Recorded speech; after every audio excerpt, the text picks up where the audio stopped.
Welcome back to the channel, everyone. Today it's time to talk about some NFC playoff football. The Detroit Lions finally did it. And to have your first playoff win in 32 years after you got the wild card victory, to come to what we have now, this is their own version of kind of a Cinderella run. I'm looking at the Detroit Lions, and we've talked about this team all season. On this channel, if you know, you've been watching, we've been talking about Jared Goff. We've been talking about Aiden Hutchinson, Alex Anzalone, Jack Campbell. But to see this team, grit, determination, like I always say, nastiness. That's three things that this team was built off of. When you look at Brad Holmes, Dan Campbell, when he came to this team and he had an identity that he wanted to build. He had a mindset that he wanted to build. And not a lot of people took it seriously. But we look at it a couple years down the road, a couple years later, this is a complete football team. And I even think that some of the weaknesses we're going to talk about, there's an interesting matchup that they're going to have as they go into the San Francisco 49ers stadium. But today we got to talk about their game because we got to celebrate it a little bit. For all the Detroit Lions fans, like I said last week, I'm going to say the same thing this week. It's time to soak it in. The Lions defeat the Buccaneers 31-23. And like I said, they continue their own version of what some may call a Cinderella run. But this version is a little different. I think this is a football team with some of the things we see offensively is humming. And what I talked about earlier, even when they were losing some of those football games, you had one of the weirdest games I ever watched versus the Chicago Bears. I still saw a team that had some promise offensively. Now, defensively, we got to talk about Aaron Glenn as well. He's been stepping up even as he's faced some good offenses in the NFL playoffs. But one thing we got to talk about is for Jared Goff to do what he's doing right now and to play with the level of consistency. An awkward stat that I saw as I was watching this football game in the divisional round, this was Jared Goff's first time throwing 2 touchdowns in a playoff game. So to have that with everything we're looking at, I'm paying attention to, okay, you got Amon-Ra St. You got Sam Laporta. They just brought in Zach Ertz. He's another guy that can add depth to this team. You look at an offensive line who's playing great football. I think the pass rush for the Tampa Bay Buccaneers was just about non-existent. Even though I like Shaquille Barrett, I really love Kalijah Kancey, what he's been able to do as a rookie. But Penei Sewell, Jonah Jackson, Taylor Decker, some of those guys that we look at on this line, and they're holding it down. The rookie out of Alabama. We've talked about the draft class, and now that the dust has settled, we can talk about production. Like I said, some people draft talent, some people draft potential, some people draft positions, but I'm looking at what the Detroit Lions did. And I kind of had this feeling. I was one of the people who said, okay, why would you take a running back that high? Okay, why would you take a linebacker that high? But now I'm seeing a little bit of a difference, and I think I like what I really see is these two rookies have made big impacts. Like I said, you look at Sam Laporta, second-round guy. Brian Branch should have been a first-round guy. That's neither here nor there, but he's a guy who's making big impacts. How many times did we see Iffy Melifonwu and Brian Branch blitzing off of the edge? It seems like the Tampa Bay Buccaneers, Dave Canales, even though I think he's going to be a head coach, he's going to be special somewhere, it seems like they weren't ready for it. You have these guys, even Aiden Hutchinson. Now, we know what Aiden Hutchinson is, and you would never let him get a free edge, but even he has some free edges in this football game. Let's talk about a little bit of the numbers and also some trash talk that we got to get into. Now, C.J. Gardner-Johnson, we know what he had to say going into this game.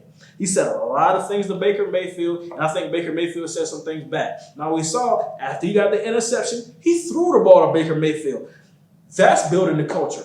That's understanding what the challenge is. That's understanding that even though we talk about sportsmanship, we want to keep the game for players, but we got to look at it sometimes and say, okay, this is how I feel and this is how I'm going to show it. And that's how C.J. Gardner-Johnson sometimes wants to showcase it. He said that the Tampa Bay Buccaneers would be great if they had a quarterback. And I think that you look at this team, you say, okay, you got Gardecky, you got Tristan Wirfs, you got some of those guys on the offensive line. Rashad White in the backfield, Mike Evans, Chris Godwin, Cade Otton, who I said was looking like Antonio Gates during the game. But you look at that, Baker Mayfield is that guy. So, of course, he's going to feel slighted in that situation. Baker said, but also one thing that C.J. Gardner-Johnson said, I have to add this in there.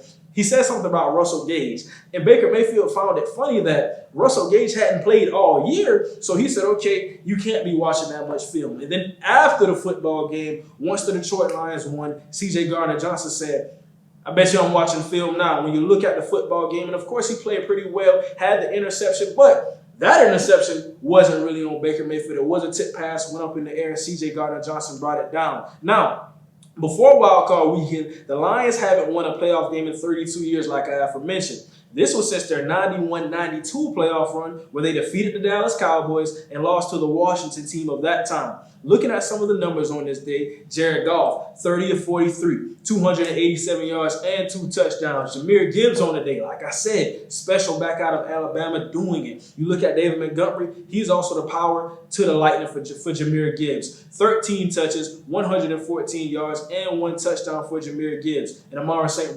the sun god as some may call it, 8 receptions and 77 yards. But I'm looking across from that, I'm looking at Baker Mayfield. 26 of 41, 349 yards, 3 touchdowns, 2 interceptions, but 4 sacks taken. And like I said, these were the types of things that you have to talk about. Offensive line, Dave Canale, some of these guys, even Baker Mayfield, having the pocket presence in some of those situations where you say, okay, I got to understand, I got to have a guy to throw hard to. If I got this edge blitzing, even if it's delayed, we saw, okay, some of these linebackers, some of these safeties, if Melifonwu is going to blitz off of the edge, you can guarantee it at least 3 to 4 times in a given game, if not more. Brian Branch, same exact thing. And we know what these guys are in coverage, so you have that. That was something that he took some timely sacks. I think some of the sacks that Baker Mayfield took really pushed him out of good positioning. And then even we get to the last drive. Baker Mayfield throws their interception. Derrick Barnes, you got to celebrate it. Derrick Barnes had not had a career interception going into this game. In his first career interception, guess what it was? A game-sealing interception to send the Tampa Bay Buccaneers out of there and to send the Detroit Lions to the NFC Championship. You got to like it.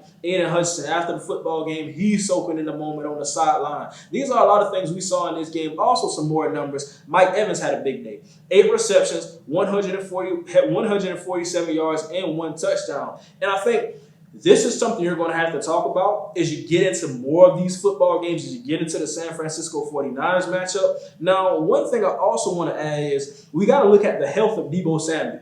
That's going to be a big key component in this football game. Adam Schefter reported he's about 50-50. He has a 50-50 chance of playing. He's dealing with the injury similar to what he dealt with earlier. So if he's not in that football game, that kind of changed the dynamic, but they still have a plethora of weapons. Some things I saw with Mike Evans in this football game, talking about stopping those #1 receivers. Now, we can go back to the wild card game. We can even go to this game. Puka Nacua had a big-time game. Mike Evans had a big-time game. What are you going to look at when you get into this NFC Championship? But, of course, that's Aaron Glenn. That's some of those guys in the secondary. Cameron Sutton, I think he has to step back up to the table. This guy played exceptional football in the first half of the season, but he has a bigger plate now. He's going to be called to the challenge as you have to try to make this attempt to get to the Super Bowl. I think for Baker Mayfield and Mike Evans, you look at that connection with those two guys, it's really a situation where we start off the game a little bit slow. Mike Evans had a couple of drops. Baker Mayfield missed a couple of throws.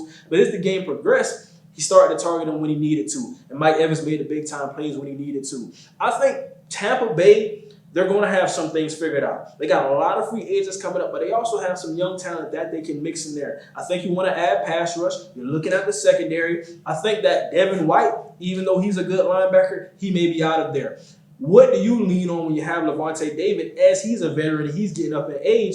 What do you lean on in that front seven? Still got Vita Vea, Shaquille Barrett, Kalijah Cassie. He's a rookie. He's only going to progress. But you're looking at some of those guys in the back, and I think you can lean on a guy like Antoine Winfield Jr., Jamel Dean. But outside of that, I think you have some places you want to build. You want to continue to build continuity within the offensive line. You're probably going to want to add a back beside Rachaad White. I think that's something you want to do. But looking at the receiver core, I think they're really good there. Of course, you have Godwin. You got Evans, Cade Aiden. He's coming on, getting better and better as a tight end. And, of course, Baker Mayfield. Now, when we have this conversation about contractual talks for Baker Mayfield, I think that he gets no less than $40 million a year, because we look at the Daniel Jones contract, and it's not about who's the best quarterback. It's not about how talented are you. Even though I think Baker Mayfield is a very talented guy, he has a lot of the traits, former #1 overall pick, but he's available. That's the biggest thing. How many teams would love Baker Mayfield the way he played in this playoff run? How many teams would want that? So I think they're going to have to budge. They're probably going to have no problem budging as he's played into that spot. And it's so funny because he was on that arc of a journeyman guy, Carolina Panthers, Los Angeles Rams. We're looking at it after the Cleveland Browns, some of the things that he did. But now He's found himself a home. 4th NFL team, and I think Baker Mayfield has it figured out. The Tampa Bay Buccaneers, they have some things to look at, but overall, I think they have a foundation. You lost this football game, but there's still some things to feel good about. Don't forget to like, comment, and subscribe, but you're going to want to stay for more. It's next up, we got to talk about Aaron Jones. We got to talk about Jordan Love, the Green Bay Packers, and their bright future, although the San Francisco 49ers, Brock Purdy, made a big-time clutch drive, as we like to call it. Don't forget to like, comment, and subscribe on the video, and we'll be back.